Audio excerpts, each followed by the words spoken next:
ngày nay mà thưa bạn dòng sạch mòn thật thưa hai trọ shop nhà Selinaในข้างเบอร์ลินเนาะប៉ុន្តែធ្វើហើយ shop ហើយអីហើយហ្នឹង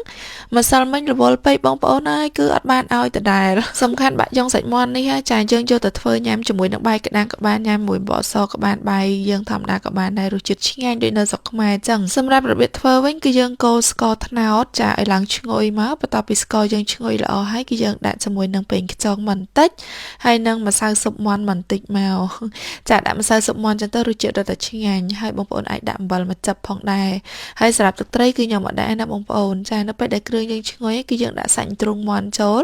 ខ្ញុំដាក់ទ្រូងមាន់តែ3ដុំឯងបានឡើងមកខ្ទះ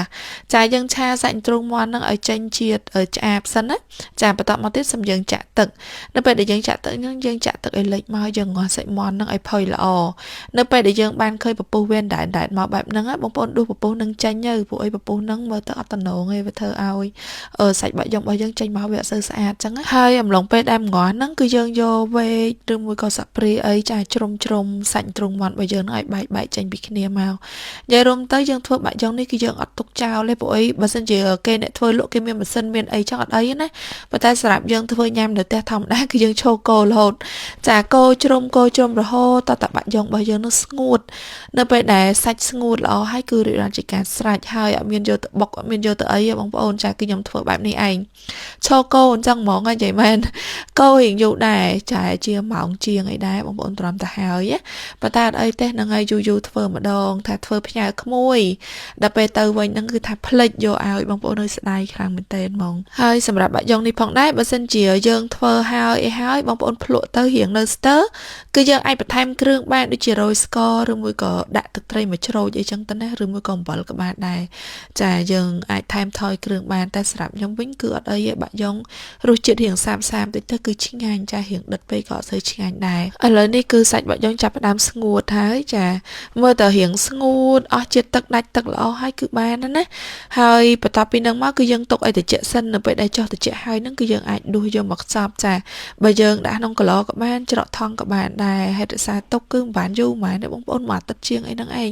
ព្រោះអីរបស់យើងធ្វើអត់មានប្រើថ្នាំអត់មានប្រើអីបែបធម្មជាតិចឹងណាហ្នឹងហើយប៉ុណ្ណឹងមកគឺរៀបរាប់ជាការស្រេចបើសិនជាបងប្អូនពេញចិត្តវីដេអូនេះកុំភ្លេចជួយ share follow page ដើម្បីទទួលបានវីដេអូថ្មីជារៀងរាល់ថ្ងៃផងមានបងប្អូនច្រើនដែលគាត់កំពុងចាប់អារម្មណ៍ជាមួយនឹងលេ NS ដែលភាគច្រើនគឺគាត់សួរថាលេហ្នឹងគឺជាលេ brand របស់បងនីសាមែនអត់និយាយរួមទៅគឺជា brand របស់ខ្ញុំបងប្អូនណានេះគឺជាប្រភេទលេដែលព្យាបាលស្បែកមានបញ្ហាហ្នឹងគឺប្រើទៅគឺថាមានប្រសិទ្ធភាព 100% តែម្ដងនៅពេលដែលបងប្អូនប្រើលេរបស់ខ្ញុំចាបងប្អូនមិនបាច់ចាំបារម្ភថាខ្លាចលាបទៅអាឡែស៊ីឬមួយក៏លាបអត់ត្រូវអីទេពីព្រោះអីលេរបស់យើងគឺមិនមានដាក់ជាតិកាត់ជាតិបកឬមួយក៏ដាក់មេអីទេសំខាន់ណាស់លេមកកំប៉ុងនេះគឺពោពេញទៅដោយវីតាមីនហើយនិងសារធាតុចិញ្ចឹមល្អធ្វើឲ្យស្បែករបស់យើងនឹងស្អាតស្រស់ថ្លាភ្លឺចេញមកពីខាងក្នុងណាមើលទៅគឺថាស្បែករបស់យើងមានសុខភាពល្អតែម្ដងដោយបងប្អូនឃើញនៅក្នុងរូបអញ្ចឹង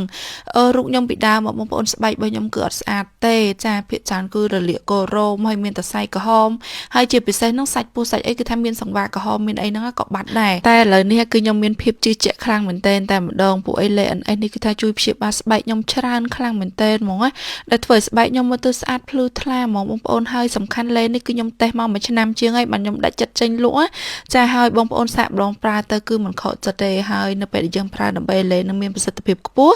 គឺយើងលាប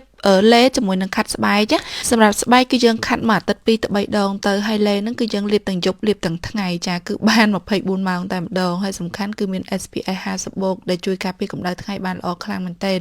នៅពេលណាដែលយើងដើរចេញទៅខាងក្រៅទៅគឺយើងមិនបាច់ភ័យថាស្បែករបស់យើងនឹងរងផលប៉ះពាល់ជាមួយនឹងកាំរស្មីព្រះអាទិត្យអីគឺអត់មានបញ្ហាអីទេចាហើយមកកំប៉ុងនេះគឺធំមកបងប្អូនកន្លះគីឡូមកកំប៉ុងនេះមិនមែនកំប៉ុងទូចណាបើបងប្អូនចាប់អារម្មណ៍កុំភ្លេចឆាតចូល page